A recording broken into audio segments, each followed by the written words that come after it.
I've been thinking about the good times. I've been sleeping through the long nights. I've been shining in the sunlight. I've been thinking how I'm alright. There's a reason for my feeling. Nama saya Novan Rohman. Nama saya Kausar Bintang. Dan ada teman-teman saya. Nama saya Rino Kasasya Walingobah. Nama saya Putra Hidayah. Nama saya Arif. Dan kamera saya. Dan saya adalah Rehan Talazari. Kita akan Hari ini mengunjungi. kami akan mengunjungi Tugu Proklamasi, Museum Perumusan, dan Monumen Nasional. Catch up on my reading. I should catch up on my eating. Yeah, but it's hard to keep a thought straight with you all up in my face. Try to get you out my mind, but why should I when you're all I really like? Yeah, I feel higher than a mountain, all because of you. Sekarang kita ingin memasuki Cawan Monas untuk melihat sejarah Monas. Get me, make me fall to my knees, my knees. Every night I fall deep but alive. Wait a minute, don't you leave before I get to kiss you. Wait a Ini Monumen Nasional, sudah ada monumennya di depan kami, dan kami akan masuk ke dalamnya. Yeah, wait a minute, I can let you go before I kiss you. Wait a minute. Jadi ini adalah prasasti yang ada di Monas.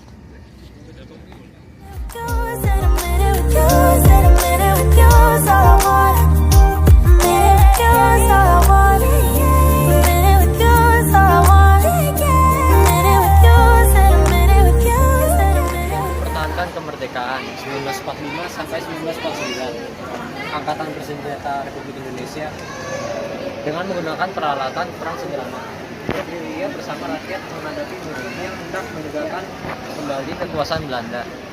Untuk menegakkan kekuasaan Republik Indonesia di daerah-daerah yang dikuasai musuh, disusun kantong-kantong gerilya yang dapat melaksanakan pertahanan secara berdiri sendiri dengan integrasi segenap kekuatan politik, ekonomi, sosial budaya dan lain ke negara satuan tahun 1950.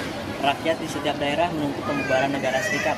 Karena tuntutan rakyat secara spontan, beberapa negara bagian menyatakan bergabung dengan Republik Indonesia yang merupakan negara bagian dari Berbris. Dalam perlindungan antara RIS dengan negara bagian RI tercapai kesepakatan tentang penghapusan bentuk federal dan berdiri kembali negara kesatuan Republik Indonesia yang kemudian diumumkan oleh Mr. Supomo pada tanggal 17 Agustus tahun 1950.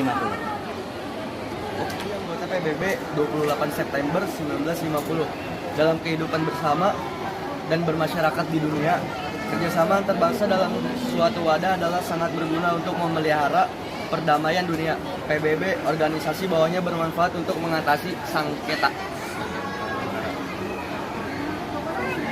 Ini perang dingin antara blok barat dan blok timur yang timbul setelah berakhir perang dunia kedua sewaktu-waktu dapat meletus menjadi perang nuklir. Menyadari akan bahaya ini, 30 negara Asia Afrika mengadakan konvensi tentang resolusi Dasar-Sila Bandung. Asia Afrika menjadi suatu kekuatan yang dapat menjadi penengah antara blok barat dan blok timur. Surabaya 10 November 1945. Pasukan Sekutu Tempat Tentara dan officer nikah mendarat di Surabaya pada bulan Oktober 1945, sehingga menimbulkan beberapa insiden yang kemudian menyebabkan terjadi pertempuran. Setelah Brigjen Malabi terbunuh, ultimatum dikeluarkan kepada rakyat Surabaya untuk menyerahkan senjata mereka.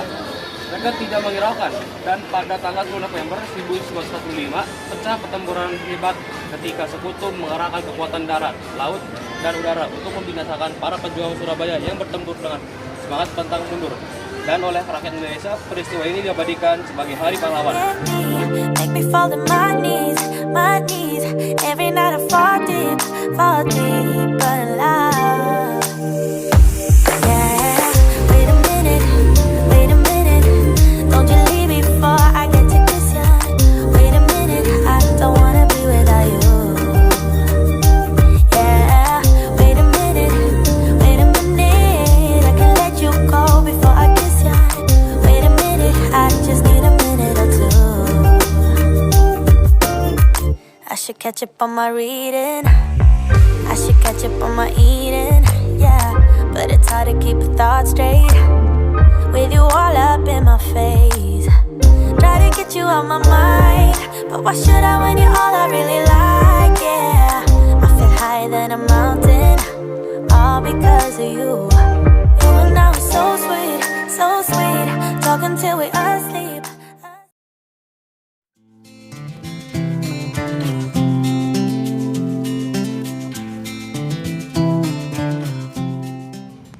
Dan sekarang kita sudah sampai di Tugu Proklamasi.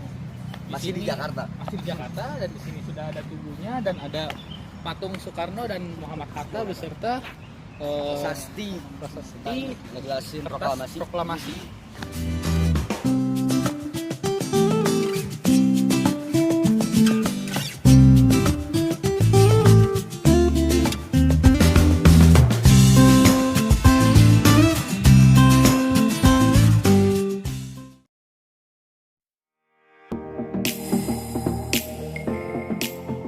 Sekarang kita sudah ada di Sampai di museum. Museum Perumusan Nasional.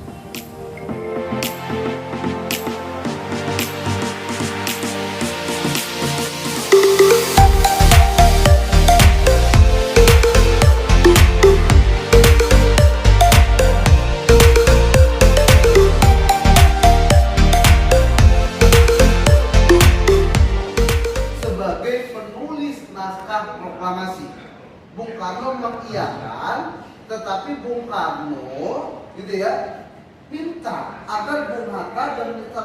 Subagio untuk stay menemani beliau untuk menentukan bagaimana bentuk naskah proklamasi. Nah, makanya di sini kita bisa melihat bagaimana naskah proklamasi ya. Ini yang sudah kita perbesar, gitu ya, kita replika. Nah, ada coretan-coretan. Awal mulanya katanya adalah mengenai penyerahan kemerdekaan. Tetapi ingat, ya, bahwa Jepang tidak menyerahkan ya kemerdekaan kepada kita. Kemudian diganti menjadi kata pengambil alihan. Yang di atasnya ya, pengambil alihan dicoret kembali diubah menjadi kata yaitu mengenai pemindahan kekuasaan. Kemudian dari kata diusahakan diubah menjadi kata diselenggarakan. Jakarta 17/805. Kenapa 05? Karena memang saat itu yang diberlakukan adalah kalender Jepang. Ya, kebetulan kita merdeka menurut kalender Jepang itu adalah tahun 2605. 2605. Ya, inilah apa terakhir 05. Ya, dan di sini saya akan menjelaskan ini ada setelan baju dari Gusti Puja, ada sepatunya yang masih mengkilat dan ada kemejanya. Dan di samping sini ada toga punya Profesor Dr. Supomo. Toganya ini berwarna hijau dengan hiasan warna hitam. Dan toganya ini dalam kondisi masih sangat bagus ya. Dan ini adalah baju mantel merek Tuxedo dan tongkat dari Anang Abdul Hamidan. Baju mantel ini dipakai luar negeri saat mendampingi Bung Karno pada tahun 1955 sampai tahun 19... Dan ini ada plakat pahlawan nasional yang dimiliki oleh Iwakusuma Sumantri. Bentuknya seperti ini, dan juga ada buku pahlawan kemerdekaan nasional Mahaputra Dr. Ratu Ranggarai, riwayat hidup dan perjuangan, pengarang W.S.T. Pondang, tahun terbit 1966. Dan ini bentuk seperti aslinya, bentuk aslinya. Iya, sip. Dan ini ada bintang Mahaputra milik Sutarjo Kartohadikusumo. Dan seperti ini bentuk yang dimiliki oleh Bapak Sutarjo. Iya. Dan ini ada lagi koleksi milik A.A. Hamidan yang merupakan ada arloji merek Dalil, kacamata, dan Rodenstock Markus. Dan ada lagi daster dan ikat kepala milik Igusti Ketut Puja. Dan ada lagi topi yang dimiliki oleh Profesor Dr. Mr.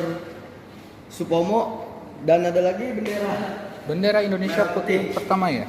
bendera yang dijahit oleh Ibu Henriette Caroline Patri Jawane, atau yang disebut istri, atau bisa juga disebut istri Yohanes Latu Harari, yang dikibarkan di rumahnya Jalan Serang nomor 5 Jakarta Pusat tanggal 17 Agustus 1945.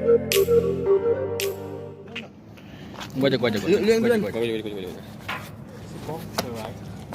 Bunker guys. Bismillah. Bismillah. Masih bisa naik ya? Ya, mulai. Awas kepleset tangga. Gua dong. Saya mak. Gua mau dong. Kakak gue jadi yang terakhir. Kamu. Saya terakhir. Boleh masuk? Jadi kita sedang berada di bunkernya ya. Kita sedang berada di bunker yang digunakan, yang dimiliki oleh tempat ini dalam museum. Assalamualaikum. Dalam museum ini. Di sini terlihat bunkernya seperti ini. Bunker ini digunakan untuk menghindari terjadinya serangan-serangan yang dilancarkan oleh pihak-pihak luar. Dan ini adalah untuk mendapat cahaya natural dan semacam apa? Waalaikumsalam. Untuk semacam tempat bernafas ya. Soekarno pada sini ya? Ya. Termasuk tempat yang cukup aman untuk berlindung dari bom juga. Sekian dari kami. Wassalamualaikum warahmatullahi wabarakatuh.